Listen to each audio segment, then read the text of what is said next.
بسم اللہ الرحمن الرحیم اللہم صلی علی سیدنا محمد وعلی آلہ سیدنا محمد بقدر حسنہ و جمالہ یا وارث حق وارث۔ ناظرین کرام، سرکار وارث پاک رحمۃ اللہ علیہ کے بعد واقعات بیعت سے متعلق آج کی ویڈیو میں ہم ان پر بات کریں گے۔ کتاب والا ہے مشکوٰۃ الحقانیہ۔ سرکار وارث پاک رحمۃ اللہ علیہ کے طریقہ بیعت اور رجوع خلائق کے ضمن میں مناسب معلوم ہوتا ہے کہ بعض واقعات بیعت کا ذکر کیا جائے جو گرچہ اس مناسبت کے لحاظ سے بہت کم ہیں، جو رجوع خلائق کے حضور انور کی جانب تھی، کیونکہ ایسے ہزاروں اہم واقعات ہوں گے جن کو ہم علم میں نہیں ہیں، مگر جو حاصل ہوئے ہیں وہ اس خیال سے درج کیے جاتے ہیں کہ ان سے اکثر و بیشتر مسائل پر روشنی پڑتی ہے اور خدا کی شان نظر آتی ہے، جو مقدس صورت بارگاہ ازدی میں محبوب ہوتی ہیں۔ خلائق کی نگاہوں میں ان کی کس درجہ وقت و عظمت ہوتی ہے اور کس طرح ان کی مقبولیت اور شرف اختصاص کی تصدیق ہوتی ہے۔ حضور پر نور کے عادات و صفات میں ایک بات مشہور ہے کہ جو شخص کسی بزرگ سے مرید ہوتا تھا اس کو طالب نہیں فرماتے تھے اور اس کو امر محجوب سمجھتے تھے۔ چنانچہ حکیم محمود علی صاحب تحریر فرماتے ہیں کہ جناب حافظ عبد القادر صاحب فتح پوری جو ایک محمر بزرگ ہیں اور حضور کے زمانہ شباب کے دیکھنے والے ہیں، بیان فرماتے ہیں کہ ایک مرتبہ حضور پر نور کی خدمت میں دو اشخاص حاضر ہوئے اور عرض کیا گیا کہ اگر کسی کا مرشد پردہ کر جائے اور مرید کچھ حاصل کرنا چاہے تو دوسرے پیر کی طرف رجوع کر سکتا ہے یا کسی طریقے سے وہ حاصل کرے۔ سرکار وارث پاک رحمۃ اللہ علیہ نے ارشاد فرمایا کہ مرید کو اپنا یقین کامل کرنا چاہیے، مرید ہونا چاہیے، مرید ہو تو خاک کے ڈھیر سے بھی حاصل کر سکتا ہے۔ حضور انور کی اس ارشاد سے ان کی پوری تعلیم و ہدایت ہوگی اور وہ دولت تصدیق سے دامن بھر کر رخصت ہوئے۔ چودھری خدا بخش تحریر فرماتے ہیں کہ میں ایک مرتبہ بارگاہ عالی میں حاضر تھا کہ حضرت مولانا شاہ فضل الرحمان ایک مرید حاضر ہوا جس نے یہ درخواست کی کہ مجھے حضور انور بیعت فرمائے۔ آپ نے جواب میں ارشاد فرمایا کہ طلب صادق ہونی چاہیے، پھر فرمایا کہ ہر جگہ ایک ہی شان دیکھے، جگہ جگہ بیعت ہونا مردوں کا طریقہ نہیں ہے، ہر جائی عورتوں کا شیوا ہے۔ ہر چند اس نے کوشش کی مگر آپ سرکار وارث پاک رحمۃ اللہ علیہ نے بیعت نہیں فرمایا۔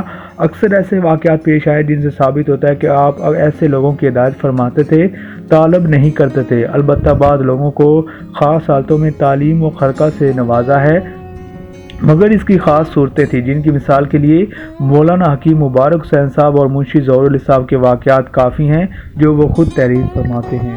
عام تھی، آپ اپنی خرقہ پوشی کا واقعہ خود عین الیقین میں تحریر فرماتے ہیں جس کا خلاصہ حسب ذیل ہے۔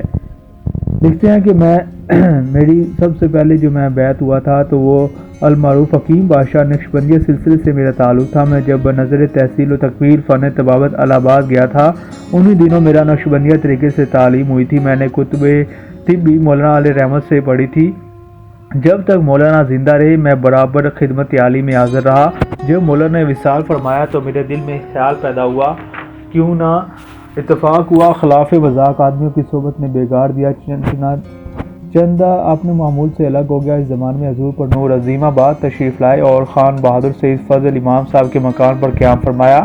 میں بھی خدمت عالی میں حاضر ہوا تو حکیم یعقوب صاحب خیر آبادی نے عرض کیا کہ یہ بڑے سیاح ہیں، بغداد وغیرہ کی تمام سیر کرا ہیں۔ یہ سن کر سرکار وارث پاک رحمۃ اللہ علیہ نے مجھ سے ممبئی کی کیفیت پوچھی، بغداد شریف، کربلا معلیٰ اور نجف اشرف کا حال دریافت فرمایا۔ جہاں تک میرا علم تھا عرض کیا۔ اس کے بعد 3 سال تک بدستور مکتب وغیرہ میں مصروف رہا۔ اسی درمیان مجھے کلکتہ جانے کا اتفاق ہوا۔ میرے اکثر عزیز و اقارب وہاں موجود رہتے تھے۔ ایک عزیز نے کہا یہاں ایک درویش ہے، ان سے ضرور ملو۔ ان بزرگ کی خدمت میں حاضر ہوا تو دیکھتے ہی انہوں نے فرمایا، پھر ان بزرگ سے مذاق آمیز گفتگو ہوتی رہی۔ وہ وقت رخصت شاہ صاحب نے فرمایا تم نے بہت دیر کی، پھر مل کے جانا۔